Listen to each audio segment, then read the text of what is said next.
Friends, Bengal అనగానే మన గుర్తు వచ్చేది అసంచల దేశభక్తి, దైవభక్తి, చైతన్య శక్తి.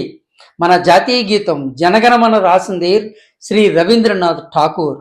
అసంచల దేశభక్తికి, విప్లవ శక్తికి మారుపేరైన సుభాష్ చంద్రబోస్, సంఘ సంస్కర్తలు రాజా రామ్మోహన్ రాయ్, ఈశ్వరచంద్ర విద్యాసాగర్, వందే మాతరం రాసిన బంకిం చంద్ర చటర్జీ, భక్తికి మారుపేరు దైవ స్వరూపులు శ్రీ చైతన్య మహారాజ్, శ్రీ రామకృష్ణ పరమహంస.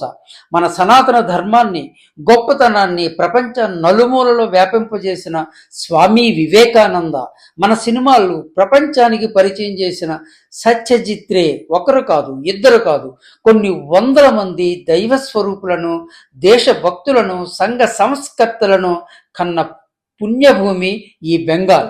అలాంటి బెంగాల్ ఈరోజు బగబగబండే మంటల్లో చిక్కుకుంది. దానికి కారణం ఒక మహిళ, స్వార్థపూరితమైన ఒక మహిళ. ధనదాహం, పదవి వ్యామోహం ఎక్కువై మన దేశాన్ని సర్వనాశనం చేస్తున్నది ఈ మహిళ. ఆ మహిళ పేరే మమతా బెనర్జీ. 1955లో ఒక సనాతన బ్రాహ్మణ కుటుంబంలో పుట్టింది. అంచెలంచెలుగా రాజకీయాల్లో ఎదిగి వెస్ట్ బెంగాల్ సీఎం అయింది. ఎంతో ఉన్నత భావాలతో ఉండవలసిన ఈమె, దేశభక్తితో ఉండాల్సిన ఈమె పదవి వ్యామోహంలో, డబ్బు వ్యామోహంలో పడి తనను నాశనం చేసుకుంటూ మొత్తం దేశాన్ని ఒక ప్రమాదంలోకి నెడుతుంది.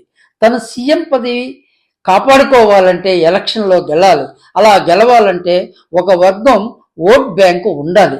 దేశం ఏమైనా పోయినా పర్వాలేదు, ఈమెకు మాత్రం పదవి ఉండాలి. అందుకే మన పక్క దేశం బంగ్లాదేశ్ నుండి వచ్చే ముస్లింలకు Aadhaar card, voter card arrange చేసే ఏజెన్సీలను ఈమె ఎంకరేజ్ చేస్తుంది.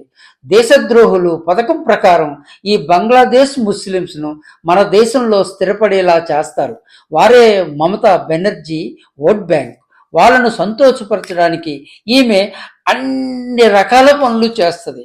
వాళ్ళను బెంగాల్లో గ్రూపులుగా స్థిరపడ్డారు. వాళ్ళే యాంటీ నేషనల్ ఎలిమెంట్స్. వక్ఫ్ బిల్లుకు వ్యతిరేకంగా బెంగాల్లో ముస్లింలు నిరసనలు చేస్తున్నారు. అది మనకు మన రాజ్యాంగం ఇచ్చిన హక్కు. కానీ నిరసనల పేరుతో హిందువులను షాపులను తగలబెట్టారు, ఇల్లు తగలబెట్టారు. దేశద్రోహులు ఏకంగా 2 హిందువులను కర్రలతో కొట్టి రాళ్లతో బాధి చంపారు. ఇది అమానుషం. మమతా బెనర్జీ గవర్నమెంట్ చూస్తూ కూర్చుంది, చోద్యం చూస్తుంది. చివరకు సెంట్రల్ గవర్నమెంట్ వాళ్ళ ఫోర్స్ని పంపిస్తే గానీ పరిస్థితి అదుపులోకి రాలేదు. ఇలాంటి రాజకీయాలు చేస్తే ప్రజలు ఊరుకోరు. ముందుగా నాశనం అయ్యేది మమతా బెనర్జీ.